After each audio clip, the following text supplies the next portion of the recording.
Nagsimula ang kwento noong 1898 sa Montana Territory. Noon, sikat si Colton Briggs sa kanyang nakaraan bilang isang maalamat na hitman, ngunit nabago ng malaki ang kanyang buhay sa ilalim ng impluwensya ng kanyang asawa na si Ruth. Isa na siya ngayong lalaki na dedikado sa kanyang pamilya at merong simpleng pamumuhay. Nagmamay-ari siya ng isang general store, at meron ding maliit na sakahan, habang pinapalaki ang kanyang 12 taong gulang na anak na babae na si Brooke. Isang umaga, hiniling ni Ruth kay Colton na ihatid ang kanyang anak sa paaralan, dahil marami siyang gawain na dapat asikasuhin. Noong una, tumanggi si Colton, at sinabi na hindi trabaho ng mga lalaki na dalhin ang kanilang anak sa paaralan, ngunit iginiit ni Ruth na makabubuti para sa kanilang dalawa na magkaroon ng maraming oras na magkasama. Nang wala ng ibang choice, pumayag na si Colton at nagpaalam na sa kanyang asawa, hindi alam na ito na ang huling pagkikita nila. Habang nasa daan, hiniling ni Brooke na huminto sila at bumalik para sumakay sa kabayo, ngunit tumanggi si Colton at sinabing wala na silang oras para bumalik pa. Pagdating sa paaralan, natuklasan nilang nakansela ang klase dahil may sakit ang guro. Nagpasya si Colton na pauwiin ang kanyang anak ng mag-isa, ngunit ipinaalala ni Brooke na hindi ito papayagan ng kanyang ina, kaya nagpasya siyang isama siya sa kanyang tindahan. Habang nagtatrabaho, isang customer na nagngangalang Jeffrey, na kilala sa kanyang pagiging madaldal, ang pumasok sa tindahan. Sinubukan ni Colton na itago ang kanyang pagkainis, at tinanong si Jeffrey kung ano ang gusto niya. Was there something you needed from the store? Pagkatapos ng maikling pag-uusap, humingi si Jeffrey ng isang bag ng harina, at umakyat si Colton para kunin ito. Sa panahong yun, hindi napigilan ni Jeffrey ang tentasyon at sinubukang magnakaw ng ilang jelly beans. Lingid sa kaalaman niya, pinapanood pala siya ng batang si Brooke. Nang ma-realize na nahuli siya, ibinalik niya ang candy at sinabihan si Brooke na isikreto ito sa kanyang ama. Nang mapahiya, agad siyang umalis sa tindahan.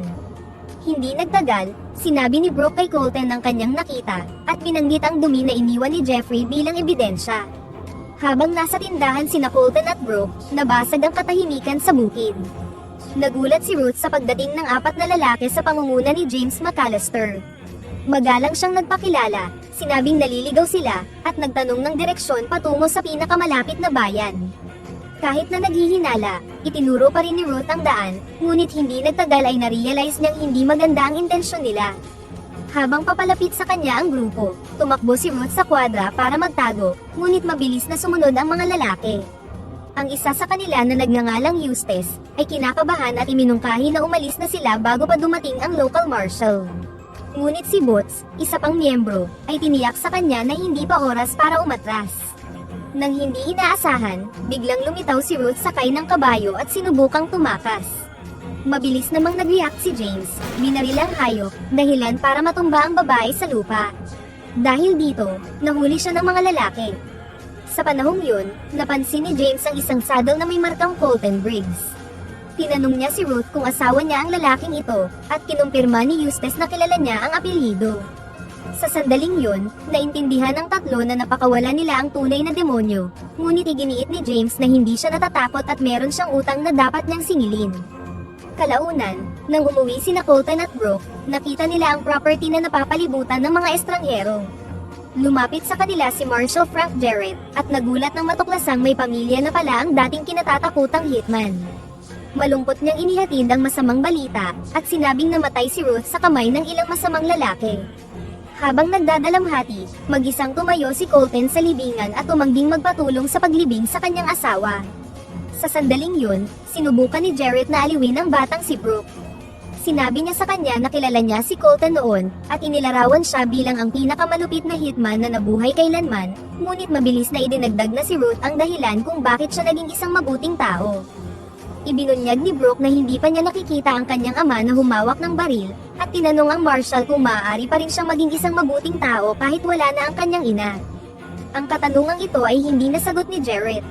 Pagkatapos ng libing, bumalik si Colton sa libingan upang magpaalam. Ilang sandali pa, muli siyang nilapitan ni Jarrett at pinayuhan siyang wag hayaan si Brooke na makita ang eksena sa loob ng kwadra. Tinanong ni Colton ang mga pangalan ng mga responsable sa krimen at kung anong kapalaran ang naghihintay sa kanya ngayon. Tumanggi si Jarrett na ibigay ang mga pangalan, at sinabing mas ligtas ang mundo na wala ang lumang Colton Briggs. Gayunpaman, iginiit ni Colton na kailangan pa rin ng kanyang anak ang isang ama, nangakong hahanapin ang mga salarin at dadalhin sila sa hustisya. Pagkaalis ng lahat, mag-isang pumasok si Colton sa kwadra at nakakita ng dugo ang handprint sa saddle ni Ruth. Habang sinusundan ang bakas, natuklasan niya ang isang mas nakakagambalang bagay. Nakasulat sa dugo sa dingding ang mga salitang, I owe you more. Nang gabing yun, nang mabalot ng mga nakakalitong emosyon, binuksan ni Colton ang isang box at kinuha ang kanyang lumang baril. Umupo siya habang nagmumuni-muni, at habang nasa kalagitnaan ng pagdadalamhati, itinutok niya ang baril sa natutulog niyang anak. Sa sandaling yun, bumangon si Brooke sa kama at sinabi na hindi matutuwa si Ruth kung tinututukan niya siya ng baril. Agad na ibinaba ni Colton ang baril, at muling bumalik sa pagtulog ang bata. Hindi nagtagal, ginising ni Colton si Brooke at sinabihan siyang maghanda dahil aalis sila. Bago umalis sa bukid, sinunog ni Colton ang bahay at ang kwadra. Kinaumagahan, habang naglalakbay, tinanong ni Brooke ang kanyang ama kung bakit niya sinira ang bahay at ang buong property. Matatag na sumagot si Colton na hindi na sila babalik, ngunit nangako siya na kapag natapos na ang lahat, bubuo siya ng bagong buhay para sa kanila at papalitan ang mga nawala sa sunog. Tahimik namang tumugon ang bata sa pamamagitan ng pagsabing, maliban kay Mommy. Kalaunan, habang nagpapahinga, ipinaliwanag ni Colton kay Brooke kung ano ang magiging routine nila mula ngayon, kung saan kakain at matutulog sila sa loob ng 30 minuto tuwing 4 na oras. Nang marinig ito, nagprotesta si Brooke at sinabi na sa ganitong paraan ay makakalayo na ang mga killer. Gayunpaman, naging prangka si Colton at ipinaalam na walang saysay ang kanilang ginagawa kung darating silang nanghihina sa likod ng kabayo. Samantala, habang nag-iimbestiga, nagtataka si Marshal Jarrett kung bakit hindi nagpakita ng anumang emosyon si Brooke matapos mawala ang kanyang ina. Ang kanyang deputy na si Mark, ay iminungkahi na marahil ay nabigla siya o baka hindi niya palubos na nauunawaan ang nangyari. Nang hindi inaasahan, bigla silang tinambangan ng grupo ni James mula sa burol, naniniwalang kasama si Colton sa caravan, at napatay ang ilang inosenteng deputy sa proseso. Sa sobrang galit, inutusan ni James ang kanyang mga kasabwat na mag-focus at nang hindi makita si Colton, nagpasya na silang umatras. Samantala, ginising ni Colton si Brooke sa kalagitnaan ng gabi. Ipinaliwanag niya na nakarinig siya ng mga putok ng baril sa burol mga 10 minuto na ang nakakalipas. Tinanong ng bata kung bakit hindi niya siya ginising ng mas maaga, ngunit mahinahong sumagot si Colton na hindi sila nagmamadali at kalaunan ay malalaman din nila ang nangyari. Sa kampo ng mga kriminal, nagalit si James at sinuntok si Boots dahil sa pagpapaputok niya ng mas maaga. Ang kanyang plano ay idispatcha muna ang marshal, ngunit ang kanyang pagmamadali ay nagpahintulot sa kanila na mag-react. Kalaunan, nakita ni Colton ang isang papalapit na kabayo at naghanda ng kumilos, sa pamamagitan ng direktang pagtutok sa hayop. Si Brooke, na natakot, ay nagprotesta laban dito. Pinaalalahanan niya si Colton na maaaring pulis ito at hindi papayag ang kanyang ina sa ganoong pag-uugali. Nang magtanong si Brooke kung wala na bang ibang opsyon, binago ni Colton ang plano at inutusan ang kanyang anak na magkunwaring umiiyak para gambalain ang lalaki. Si Brooke, na kinakabahan, ay umamin na hindi niya alam kung paano ito gawin, ngunit pinaalalahanan siya ni Colton na kailangan niyang matuto kung gusto niyang mabuhay sa mundong ito. Nang wala ng ibang choice, sinikap ng babae ang kanyang makakaya at nagawang makapagpalabas ng walang emosyong pag-iyak, habang paparating ang sugatang deputy na si Mark. My baby, my baby! Nang makakuha ng pagkakataon, agad siyang dinisarmahan ni Colton.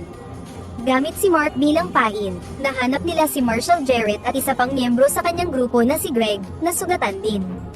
Habang may hawak na baril, sinubukan ni Brooke na gayahin ang postura ng kanyang ama at inutos kay Greg na ibigay ang kanyang armas. Tumanggi ang lalaki at itinutok sa kanya ang baril ng may pagbabantang tono. Sa sandaling yun, tinapakan ng malakas ni Brooke ang sugatang binti ni Greg, dahilan para mabitawan niya ang sandata, na pinulot naman ni Brooke ng walang pag-aalinlangan. Matapos palayain ang kanyang mga kasamahan, hinarap ni Marshal Jarrett si Colton. Ipinahayag niya ang kanyang pakikiramay ngunit nagbabala siya na ang pagbabanta o pag-atake sa US Marshal ay isang seryosong bagay. Bilang tugon, ipinaalala sa kanila ni Colton na itinago ni Jarrett ang mga pangalan ng mga responsable sa pagpatay sa kanyang asawa. Sa pagharap sa tensyon, mas lalo pang idiniin ni Colton si Mark, na halos tinotorture na siya hanggang sa mapilit niya si Jarrett na sabihin ang totoo. Sa huli, sumuko na ang marshal at sinabi na ang mga pangalan. Ang pinuno ng mga killer ay si James McAllister, kasama ang 3 pang lalaki. Merong usap-usapan na pinangakuan ni James ang kanyang mga tauhan ng malaking gantimpala na nakatago sa isang safe, kapag nakalaya sila sa Powell County Jail. Naglalakbay ngayon ang grupo patungo sa Colorado para hanapin ang isang babae sa lungsod ng Santa Rosa. Samantala, sinamantala ni Colton ang pagkakataon na turuan si Brooke. Binamot niya ang sugat ni Mark, inalis ang bala, at nilagyan ng mainit na bakal ang sugat, at iginiit na ang bala ay nakalalason sa katawan ng tao. Bumagabag kay Brooke ang masangsang na amoy, kaya kinunot niya ang kanyang ilong, at para pagaanin ng mood, sinabi ni Colton na kalasa ito ng rabbit soup na ginagawa ng kanyang ina. Pagkatapos nito, nagpatuloy na ang mag-ama sa paglalakbay, at nagtungo na sa bundok sakay ng kabayo na hindi nila pag-aari. Tiniyak ni Colton kay Brooke na hindi siya magnanakaw, at balak niyang ibalik ang kabayo kapag nakarating na sila sa Santa Rosa. Sa kabilang banda, tinupad ni James ang kanyang pangako at pinangunahan ang grupo sa lugar kung saan nakatago ang safe. Nang mabuksan nila ito, nakita nilang puno ito ng Mexican money. Nang magprotesta ang mga kasamahan, itinutok ni James ang kanyang baril sa kanila at sinabing kung gusto niya silang traidorin, matagal na dapat silang patay. Inutusan niya silang manahimik sa loob ng 1 taon, at iginiit na ang pera ay sapat para mabuhay sila sa karangyaan. Sinamantala ni Boots ang pagkakataong magtanong tungkol kay Colton Briggs, ngunit sumagot lang si James na hindi nila kailangang hanapin siya, dahil si Colton mismo ang pupunta sa kanila. Nang may sa demonyong ngiti, tiniyak niya sa kanila na napagplanuhan na niya ang lahat. Pagdating sa Santa Rosa, nagsettle ang gang sa isang hotel. Nag-aalala si Eustace tungkol sa sheriff, ngunit sinabi ni James na pinutol na niya ang telegraph line na magbibigay sa kanila ng sapat na araw bago kumalat ang balita. Pagkatapos ay inutusan niya ang bawat isa na magsalitan sila sa pagbabantay kada 4 na oras. Nang gabi ding yun, habang nagpapahinga sina Colton at Brooke, sinamantala ng bata ang pagkakataon na tanungin ang kanyang ama kung nagbago talaga siya, pagkatapos niyang makilala ang kanyang ina. Inamin ni Colton na isa siyang matapang na tao, at hindi rin nakakaramdam ng maraming emosyon. Hindi man lang nga siya umiyak sa libing ng sarili niyang ina. Ngunit nang makilala niya si Ruth, merong nagbago sa kanya. Sa unang pagkakataon, nakaramdam siya ng matinding takot na mawala siya at hindi mahalin. Ito ang unang pagkakataon na nagmahal siya ng totoo. Tahimik na nakinig si Brooke at ipinagtapat ang isang bagay. Nang mamatay ang kanyang ina, wala siyang naramdamang kahit na ano. Ikinumfort siya ni Colton, at sinabing may bahagi sa kanya ang nawala sa pagpanaw ni Ruth, at ang sakit na ito ay hindi mawawala. Nang tanungin ng bata kung sino si James McAllister, inamin ni Colton na hindi niya siya kilala. Pagkatapos ay hiniling ni Brooke na turuan siya kung paano gumamit ng baril, at tinanggap naman ni Colton ang kahilingan. Kinabukasan, nagsimula siyang magsanay gamit ang isang rifle, ngunit nabigo siyang tamaan ang kahit na isang target. Dahil dito, humingi na lang siya ng isang revolver. Pagdating nila sa labas ng Santa Rosa, pumwesto si Colton sa nag-iisang daan papunta sa bayan.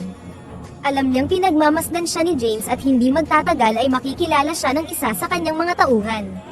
Nang ma-realize ang panganib, iminungkahi ni Brooke na mas mabuti kung siya mismo ang papalit sa kanya, dahil hindi naman nila siya kilala. Tinanggap naman ng kanyang ama ang ideya at binigyan siya ng ilang payo. Habang sinusunod ang mga instruksyon, sumakay siya sa kabayo at pumasok na sa bayan. Pagdating doon, dumiretso siya sa isang tindahan, bumili ng ilang bagay, at nagtanong sa tindero kung dumaan ba dito kamakailan ang ilang lalaking nakakabayo. Ngunit paglabas ni Brooke sa tindahan, nakita niya si James at ang kanyang gang na naghihintay sa kanya. Nakilala nila ang saddle ng kabayo at agad siyang dinakip papunta sa main hall. Doon, inalok ni James ang batang babae ng pagkain, ngunit tumanggi ito. Pagkatapos ay inutusan niya sina Boots at Eustace na maghanda ng isang ambush para kay Colton. Sa puntong yun, nagpasya si James na sabihin ang bahagi ng kanyang kwento. 20 taon na ang nakalilipas, ang kanyang ama na si Walter McAllister, isang notorious outlaw, ay sinubukang pigilan ng pag-execute sa kanyang kapatid. Ang pagtatangka ay nauwi sa komprontasyon, at napatay si Walter sa proseso. Ang batang si James lang ang tanging nakaligtas, habang si Colton Briggs naman, na nandoon din sa panahong yun, ay sumakay lang sa kanyang kabayo at lumayo sa lugar na parang walang nakita. Mula noon, nagtanim siya ng pagnanais na maghiganti sa kanya. Habang nakikipag-usap kay Brooke, pinuno ni James ang safe ng mga dyaryo. Ang totoong pera ay nakatago sa isang saddlebag, at plano niyang lukuhin ang kanyang mga tauhan. Samantala sa labas, napansin ni Big Mike ang paglapit ni Colton. Kaya naman, nagtago siya sa likod ng isang gusali, ngunit sinurpresa siya ni Colton sa pamamagitan ng paggamit sa kanya bilang pain at tahimik siyang idinispatcha. Pagkatapos ay hinarap niya si Boots at pinatay din siya.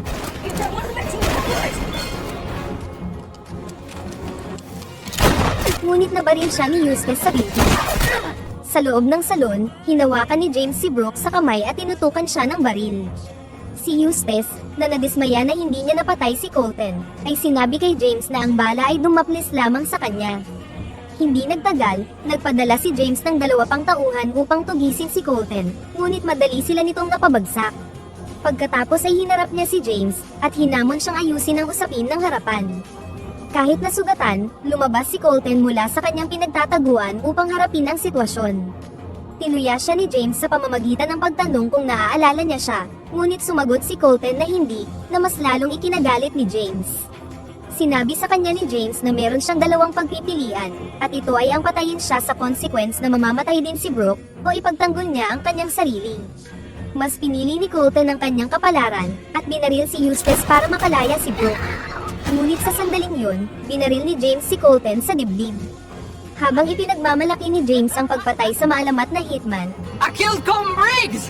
inuha ni Brooke ang revolver ng kanyang ama at binaril si James sa dibdib at sa ulo. Sa kanyang mga huling sandali, ibinigay ni Colton kay Brooke ang isang locket na may larawan ni Ruth, at sinabi sa kanya na palagi siyang gagabayan ng kanyang ina. Si Brooke, na nabalot ng kalungkutan, ay humagulgol sa pagkamatay ng kanyang ama. Ilang sandali pa, dumating si Marshal Jarrett kasama ang kanyang mga tauhan upang kolektahin ang mga bangkay. Isang deputy ang nabawi ang safe mula sa salon, naniniwalang nakahanap sila ng kayamanan, ngunit ang tunay na saddlebag ay nananatiling nakatago. Si Jarrett, na natigilan sa pagdadalamhati ng batang babae, ay pumayag na ang pinakamagandang gawin ay palabasin na namatay si Colton na isang bayani, nang ipinagtanggol niya ang bayan sa masamang gang. Ipinaalam rin ni Jarrett na kukunin niya ang pera ng mga kriminal, hindi alam na ang tunay na kayamanan ay nasa bag na yun.